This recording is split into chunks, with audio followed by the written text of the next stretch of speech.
arbitragem, né? O cara apitava errado, daqui a pouco 1000 ângulos.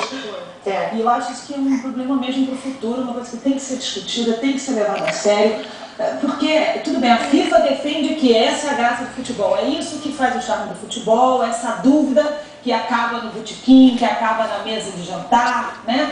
Mas, ao mesmo tempo... Fica flagrante o erro, né? Não pode, gente, você acaba privilegiando. Acho que essa foi a graça do futebol por dois motivos. Primeiro, o futebol é muito mais veloz hoje do que foi há 30, 40 anos. Em segundo lugar, são tantos os ângulos da cobertura que todos os erros ficam muito patentes. Não há que fazer essa dúvida. Todos têm certeza sobre os erros.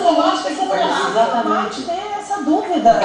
Gente, é possível. Agora, eu gosto de falar em ângulos, eu gosto também do ângulo romântico da cobertura. Coisa bonita, o capitão Cacias. Foi considerado o melhor goleiro desse Mundial. Então, para quem ainda não sabe essa história, a namorada dele é repórter, foi entrevistada depois da vitória e veja o que aconteceu. Vamos rodar. ¿Cómo me fue la cosa? Y mira, Dile que le diga. ¿Qué le voy a decir?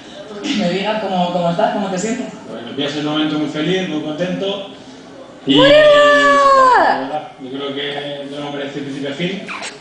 Y solo agradezco a la gente que me ha apoyado siempre.